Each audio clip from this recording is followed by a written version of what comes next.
दुर्ग के शहर में एक छोटा सा गांव था।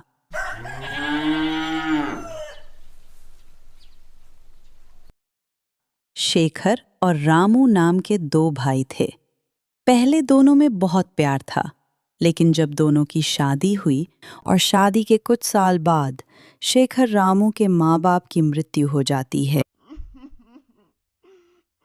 शेखर और रामू के माँ बाप की मृत्यु हो गई, तब से दोनों भाई एक दूसरे के लिए दुश्मन और पड़ोसी बन गए। शेखर बड़ा भाई था और रामू छोटा भाई था।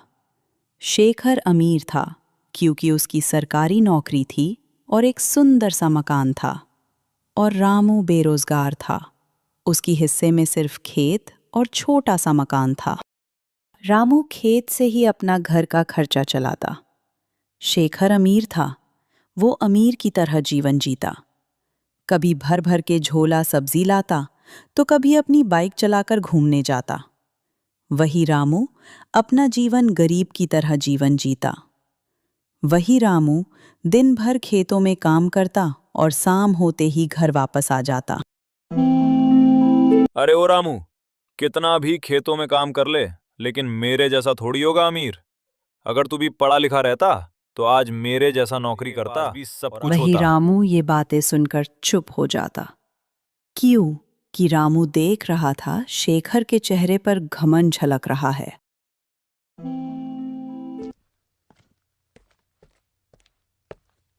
ओ जी, कहाँ जा रहे हैं? इतनी तपती हुई धूप में कल सुबह होने से पहले ही चले जाइएगा। नहीं रीना, भाग्यवान अगर अभी नहीं गया तो सारा खेत को कैसे खोद पाऊंगा, और फिर सब्जी के बीज भी तो बोनी है। ठीक है जी, आप जाओ, नहीं रोकूंगी। फिर रामू झोले में खाना और कुदाल लेकर निकल पड़ता है खेत के तरफ। रामू दिन भर खेत में काम करता है। बंजर खेत खुदाई करते करते थक जाता है। कुदाल से खोदते खोदते इतना थक जाता है कि बैलों की सहारे लेनी पड़ती है, और किसी दूसरे पड़ोसी का बैल और हल मांगकर खेत को खोदकर बीज बो देता है। रामू रोज खूब मेहनत करता है। सुबह होते ही खेत को निकल जाता और शाम होते ही घर वापस आ जाता है। रामू के खेत में मेहनत का फल रंग लाता है, और देखते ही देखते कुछ ऊंचाई तक पौधे निकल जाते हैं। जब रामू थक जाता, खेत के पास पेड़ के नीचे आराम करता। कुछ दिनों बाद रामू के खेत में बहुत सारा हरी सब्जियां निकल आई। रामू ये देखकर मन ही मन बहुत खुश हो जाता है। हरी सब्जियां लहलहाते खूब निकल पड़ती है। रामू घर जाता है, अपने हाथों में खूब सारा सब्जी लेकर, और सब्जियां खेत से तोड़कर बाजार जाता है। तभी उसका भाई शेखर मिल जाता है। अरे ओ रामू, ये बोरी में क्या लेकर जा रहा है? रामू कुछ नहीं बोलता, चुपचाप चल जाता है। शेखर घर आता है और अपनी पत्नी को पुकारता है। सुनती हो? कहाँ हो? जल्दी जल्दी शेखर की पत्नी आती है और शेखर रामू की सारी बातें बताता है। रामू बाजार लेकर जा रहा है हरी सब्जियां। जाने दीजिए जी, कोई कुछ भी करे। ये बातें सुनकर शेखर को अच्छा नहीं लगता और भी गुस्सा से मुंह को बनाता है। शेखर की पत्नी रसोई घर में चली जाती है। शेखर की पत्नी को इस बात से कोई मतलब नहीं था, और वह सबके लिए खाना बनाने और खाने की तैयारी करने लगती है। रामू की पत्नी बिस्तर पर बैठे बैठे चाय पी रही थी। तभी रामू आ जाता है। रामू की पत्नी रामू का चेहरा देखती है और बोलती है, आपके लिए भी चाय ला दूं जी? रामू की पत्नी रामू से उदासी का कारण पूछती है। रामू बताता है, आज बारिश होने की सूचना मिली है, कहीं मेरा सारा खेत की सब्जियां खराब ना हो जाए। यही सोच सोचकर परेशान हूँ। कहाँ जा रहे हैं जी? खेत में जा रहा हूँ। जल्दी जल्दी रामू के खेत के तरफ निकल पड़ता है, और शेखर छत के खिड़कियों से झांक रहा होता है। रामू जब खेत पहुंच जाता है और मौसम बिगड़ते देखता है तो भगवान से बोलता है, हे भगवान, ये कैसी परीक्षा ले रहा है? कुछ समझ नहीं आ रहा। तभी अचानक काली घटा और तेज हवा के साथ शुरू हो जाता है। हे भगवान, अब तो सारा फसल खराब हो जाएगा। जब रामू सोकर उठता है, जल्दी जल्दी अपने खेतों की ओर जाने लगता है। ये सोचते जाता है कि ना जाने क्या हाल हुआ होगा मेरी खेत को, और उदास भरे मन को खेत की तरफ जाता है। जाते हुए देखता है कि सारे फसलों में पानी लगी हुई है। ना जाने मेरी फसल का क्या हाल हुआ होगा। सारी सब्जियां की तहस नहस हो चुकी होगी।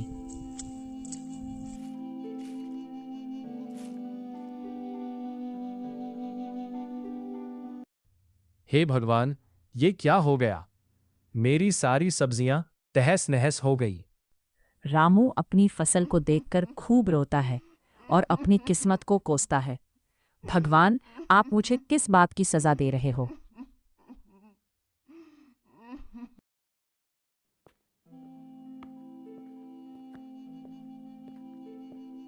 ओ जी, क्या हुआ? उदास क्यों है आप?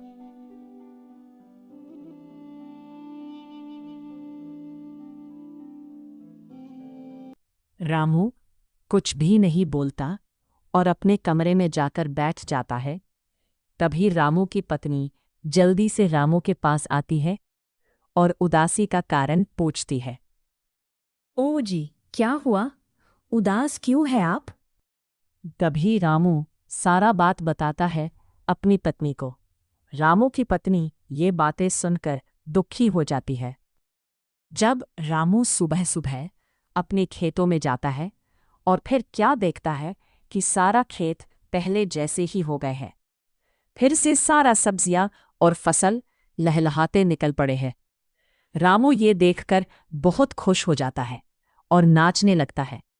तभी अचानक से उसको आवाज सुनाई पड़ती है। रामू आवाज सुनकर जोर जोर से कांपने लगता है और डर जाता है। डरो मत रामू, हम लोग तुम्हारी मदद करने के लिए आए हैं। कल तुम रोकर भगवान से प्रार्थना कर रहे थे, भगवान ने हम लोगों को भेजा है तुम्हारी मदद करने के लिए। रामू, आज से तुम्हारी खेतों की सब्जियां और फसल कभी खराब नहीं होगी। रामू के मन से थोड़ा डर खत्म होता है। फिर अचानक से बिजली जैसी गर्जन और तेज रोशनी जैसी चमक होती है।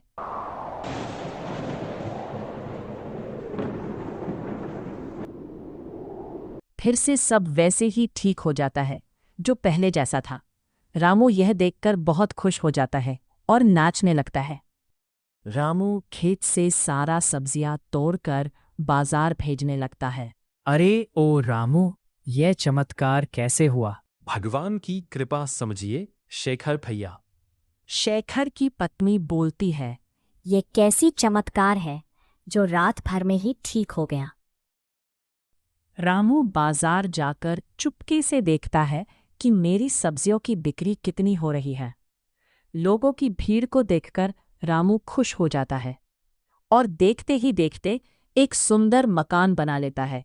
सुंदर रसोई घर हो जाता है। रामू की पत्नी बहुत खुश होती है।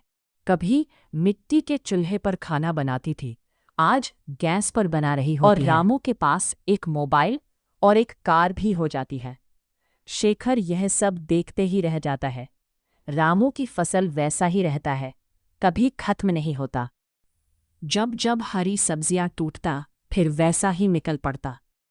रामू मन ही मन बहुत खुश हो रहा होता और भगवान को धन्यवाद देता।